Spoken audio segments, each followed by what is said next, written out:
ಹಲವಾರು ಹಿರಿಯ ಸಾಧಕರ ಸ್ಮರಣೆಯನ್ನು ನಾವು ಮಾಡ್ತಾ ಇದ್ದೀವಿ. ಅವರಲ್ಲಿ ಒಬ್ಬರಾದ ಪ್ರೊಫೆಸರ್ PRK ರಾವ್ ಅವರ ಬಗ್ಗೆ ಧ್ರುವ AS ಈಗ ನಿಮ್ಮ ಮುಂದೆ ಸಾಧಕರ ಸ್ಮರಣೆಯನ್ನು ಹಂಚಿಕೊಳ್ಳಲಿದ್ದಾನೆ.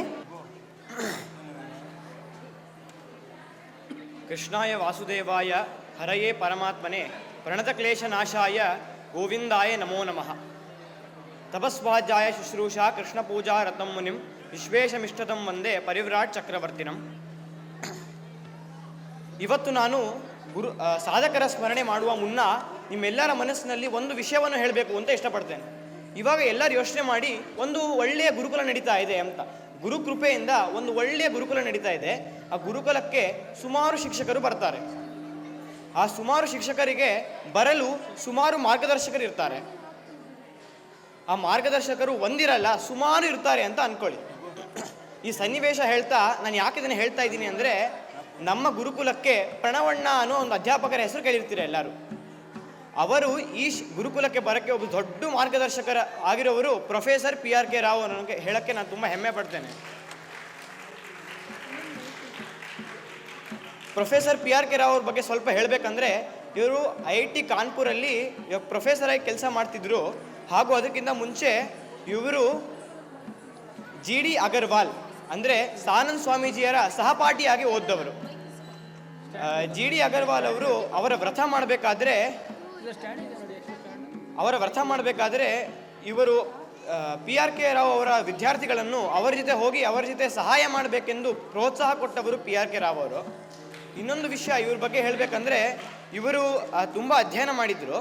ಇವರು 1995ರಂದು ನಿವೃತ್ತಿಗೊಂಡರು. ಆದರೆ ಇವರಿಂದ ನಾವೊಂದು ತಿಳಿಬೇಕು, ಯಾವತ್ತಿದ್ರು ಕಾಳಿದಾಸ ಹೇಳ್ತಾನೆ ಚಾಪಲಾಯ ಪ್ರಚೋದಿತ ಅಂತ.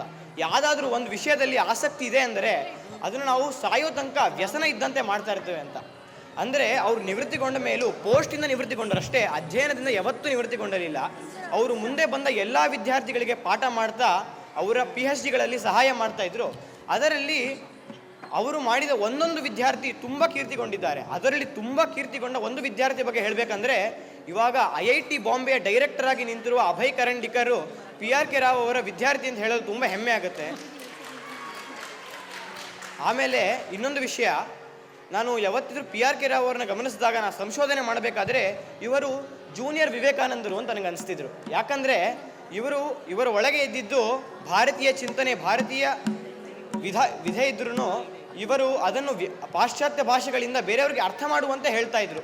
ಅದು ವಿವೇಕಾನಂದರಲ್ಲಿ ಹಾಗೂ PRK ರಾವ್ ಅವರಲ್ಲಿ ಮಾತ್ರ ಇದ್ದ ಒಂದು ಒಳ್ಳೆಯ ಒಂದು ಬಲ ಅಂತ ನಾನು ಹೇಳಕ್ಕೆ ಹೆಮ್ಮೆ ಪಡ್ತೇನೆ. ಇನ್ನೊಂದು ವಿಷಯ, ಅಭಯ್ ಕರಂಡಿಕರ್ ಅವರು ಇವ್ರ ಬಗ್ಗೆ ಹೇಳ್ತಾರೆ. ಅದೊಂದು ವಿಷಯ ಹೇಳ್ಬಿಟ್ಟು ನನ್ನ ಭಾಷಣೆಯನ್ನು ಮುಗಿಸ್ತೇನೆ. ಏನಂದರೆ, ಯಾವತ್ತಿದ್ರು ಅಭಯ್ ಕರಂಡಿಕರ್ ಅವರು ಅವರ PhD ಮಾಡಬೇಕಾದ್ರೆ ಇವರಿಗೆ ಹೋಗಿ ಪ್ರಶ್ನೆ ಕೇಳೋರಂತೆ. ಆದರೆ ಅವ್ರು ಹೇಳ್ತಾರೆ, ನಾನು ಎಷ್ಟು ಪ್ರಶ್ನೆ ಕೇಳಿದ್ದೀನೋ ಅದಕ್ಕೆ ಇವಾಗವರೆಗೂ PRK ರಾವ್ ಒಂದು ಉತ್ತರ ಕೊಟ್ಟಿಲ್ಲ ಅಂತ. ಅವರು ಸುಮಾರು ಸಾವಿರಾರು ಪ್ರಶ್ನೆಗಳನ್ನ ಕೇಳಿದ್ದಾರೆ, ಆದರೆ ತಿರುಗಿ ನಾನು ಯಾವತ್ತೂ ಅವ್ರಿಗೆ ಉತ್ತರನೇ ಕೊಟ್ಟಿಲ್ಲ, ಅವ್ರು ನನಗೆ ಯಾವತ್ತು ಉತ್ತರನೇ ಕೊಟ್ಟಿಲ್ಲ ಅಂತ ಹೇಳ್ತಾ ಇದ್ರು. ಏನಂದರೆ, ಅವ್ರು ತಿರುಗಿ ಪ್ರಶ್ನೆ ಮಾಡ್ತಾ ಇದ್ರಂತೆ. ಇವರು ಪ್ರಶ್ನೆ ಮಾಡಿದ್ರೆ ಅವ್ರು ತಿರುಗಿ ಪ್ರಶ್ನೆ ಮಾಡ್ತಾ ಇದ್ರಂತೆ. ಅವಾಗ ಅವ್ರ ಕೋಣೆಗೆ ಹೋಗಿ ಇವ್ರು ಕೊಟ್ಟಿದ್ದ ಪ್ರಶ್ನೆಗೆ ಉತ್ತರ ಹುಡುಕ್ತಾ ಇದ್ರಂತೆ. ಅದರಿಂದ ಸಿಕ್ಕಿದ ಉತ್ತರ ಈ ಉತ್ತರಕ್ಕೆ ಹೋಲಿಸ್ತಾ ಇದ್ರಂತೆ. ಆಮೇಲೆ ಅದಕ್ಕೂ ಉತ್ತರ ಸಿಗ್ತಾ ಇತ್ತಂತೆ. ಆಮೇಲೆ ಇಂಟ್ರೆಸ್ಟಿಂಗ್ ಪಾರ್ಟ್ ಏನಂದರೆ, ಅವ್ರಿಗೆ ಮುಂದೆ ಬರುವ ಎಲ್ಲ ಪ್ರಶ್ನೆಗಳಿಗೂ ಇವಾಗ ಉತ್ತರ ಸಿಕ್ಬಿಡ್ತಿತ್ತಂತೆ.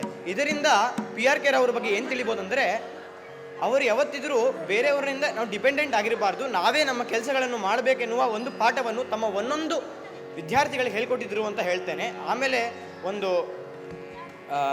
ಇವರು 2026ರಂದು ಜಾನ್ವರಿ 6ರಂದು ಇಹಲೋಕ ತ್ಯಜಿಸಿದರು ಅಂತ ಹೇಳಿ ನಾವೆಲ್ಲ ದುಃಖದಲ್ಲಿ ಇರಬೇಕು.